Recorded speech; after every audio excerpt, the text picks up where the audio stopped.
Today we were talking about the Defense Ministry, and also we are talking about technology. And I want to speak about the issues on technology. Now, the use of information communications technology is very important because, it's also really a huge export income for this country. The industry estimates that the information technology industry brings in about $1.7 billion in 2021. The central bank estimate is, of course, lower. It's like 1.1 billion, and other government estimates are there at 1.4. But it's a big one, because if you look at it like that, at the moment, it's only second to the garments industry. The potential is much higher. They say that maybe by 2024, it can be $3 billion. The potential is very, very high. So therefore, we have to encourage this industry as an export. One of the things that I have said that the government should be discerning about is, it has put taxes up to 30%. But I think you should discriminate, particularly where it concerns exports, and particularly information communications exports. I think you should be discriminating there, because we should be encouraging it. Whether it's software, whether it's IT services, offshore businesses coming into Sri Lanka, this should be encouraged, because this is potentially much larger than the garments industry and the industries that we are looking at today. It's much, much larger. The potential is so great. And therefore, the government should look at it. The government's role in it is very critical and very important. I see it was in the speech of the President, just the other day in the budget speech, he said something about his dissatisfaction with government institutions actually promoting this. Now, I'm sure there can be dissatisfactions, and he said something to the effect that he might appoint a committee to go into it. This president, when he was Prime Minister, did the same thing, and that was 20 years ago. He had a minister, Milinda Morogoda, and he appointed a committee. I was then the head of a bank, the chief executive officer. I was made chairman of the committee, and the committee met, and we came up with a program called East Sri Lanka. With that program, we created the Information Communications Technology Agency. So, we are glad that that agency is there. If you look at recently, the QR code-based fuel pass solution was created by the Information Technology Agency, ICTA, and of course, implemented in partnership with 2 private companies. Over 6.2 million citizens are now using this boarded system. Then, if we look at it in terms of ICT literacy, that program, the preliminary work started in 2002. In 2004, ICT literacy went from 7% by 2013 to 35%. And more recently, we know that it has gone even higher. The ICT literacy rates have gone higher. Then if you look at the technology startup ecosystem, it has also grown tremendously, from 32 million to more than 228 million, and thousands of jobs have been actually created.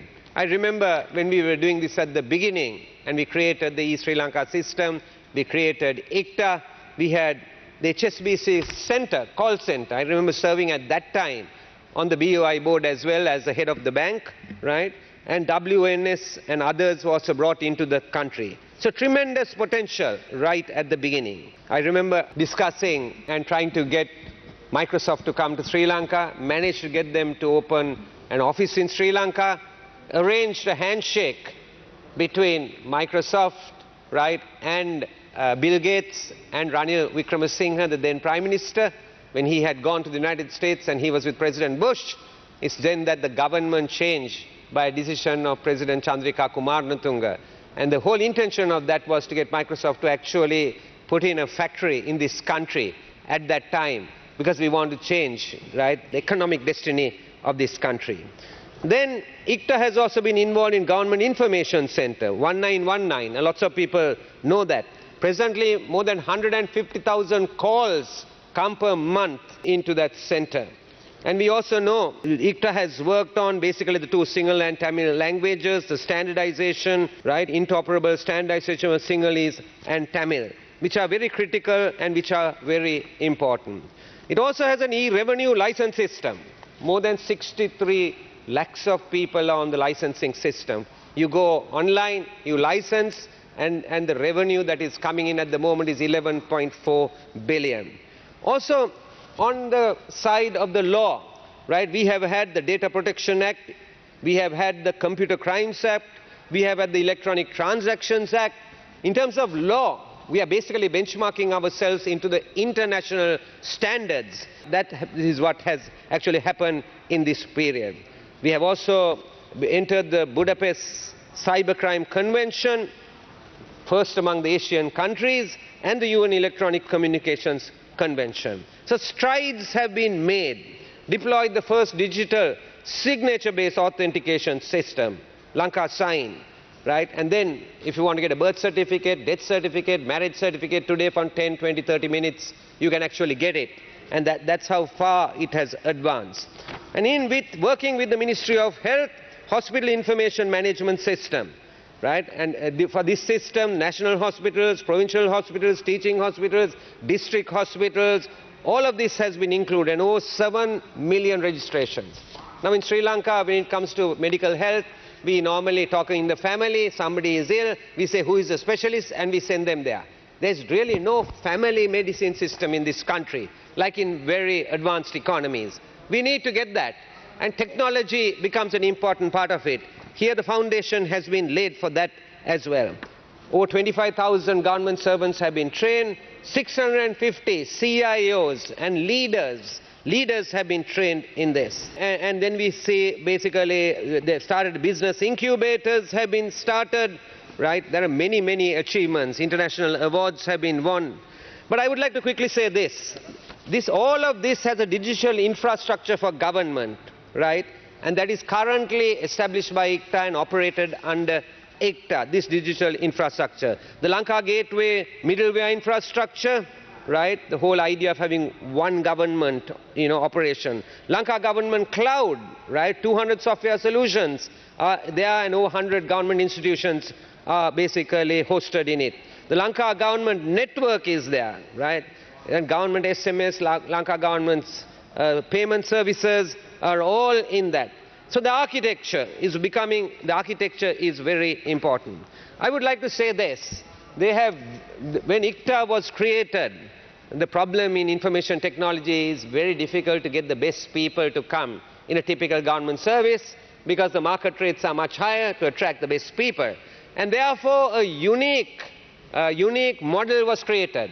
And this was under the direction of Prime Minister Ranil Wickremesinghe at that time and Minister Milinda Morogoda, that we all got together, private sector and the government, and we actually came up with this. But today there are challenges. I'm not saying that must be a perfect organization, because it was politicized, as it proceeded. And therefore, the critical people need to be retained. Now, what I would like to say in closing is this, that we need to be extremely careful, right, that we have an institution in government which facilitates and mediates on behalf of government. It takes care of the core digital infrastructure and also the concept of the whole government and one government member, your concept. times are. I'm going to conclude. So the ICT industry, education, government entities, international, everybody needs to get together. Industrializing digital and digitalized industries in close collaboration, innovation, and creating the ecosystem. So my message is this, that if we think that we can just dispense with what we have, it's unlike 20 years ago, because the whole government depends on it, and that can create chaos it can create. And therefore I would say that this institution, if it has to be reformed, it has to be reformed, or it has to be replaced with a similar institution. And in the process, it needs to be careful that no government infrastructure is destroyed and the government infrastructure is kept in place, because otherwise even the exports in the country will be affected, apart from the services provided to citizens.